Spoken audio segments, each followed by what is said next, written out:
वेद दुनिया के प्रथम धर्म ग्रंथ हैं। इसी के आधार पर दुनिया के अन्य मजहबों की उत्पत्ति हुई, जिन्होंने वेदों के ज्ञान को अपने अपने तरीके से भिन्न भिन्न भाषा में प्रचारित किया। वेद ईश्वर द्वारा ऋषियों को सुनाए गए ज्ञान पर आधारित हैं, इसलिए इसे श्रुति कहा गया है। सामान्य भाषा में वेद का अर्थ होता है ज्ञान। वेद पुरातन ज्ञान विज्ञान का अथाह भंडार है। इसमें मानव की हर समस्या का समाधान है।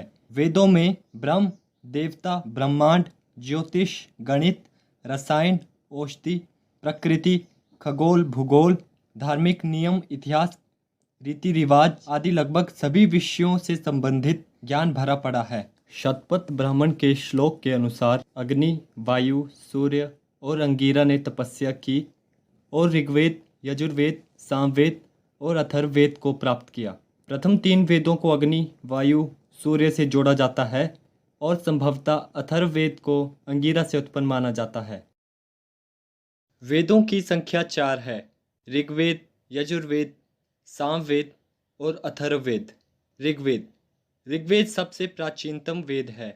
ऋग्वेद का अर्थ होता है ऐसा ज्ञान जो ऋचाओं में बद्ध हो। ऋग्वेद में 10 मंडल में 1028 सूक्त है, जिसमें 11,000 मंत्र हैं।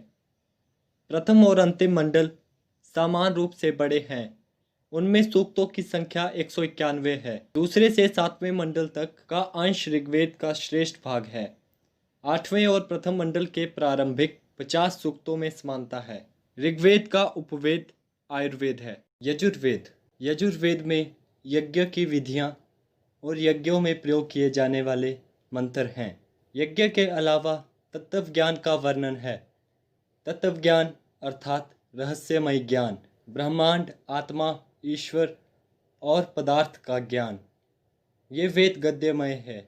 इसमें यज्ञ की असल प्रक्रिया के लिए गद्य मंत्र है। सामवेद साम का अर्थ रूपांतरण और संगीत है। इस वेद में ऋग्वेद की ऋचाओं का संगीतमय रूप है। सामवेद गीतात्मक यानी गीत के रूप में है। इस वेद को संगीत शास्त्र का मूल माना जाता है। 1824 मंत्रों के इस वेद में 75 मंत्रों को छोड़कर शेष सब मंत्र ऋग्वेद से ही लिए गए हैं। इसमें सविता, अग्नि और इंद्र देवताओं के बारे में जिक्र मिलता है। इसमें मुख्य रूप से 3 शाखाएं हैं और 75 ऋचाएं हैं। अथर्ववेद अथर्व का अर्थ है अकंपन।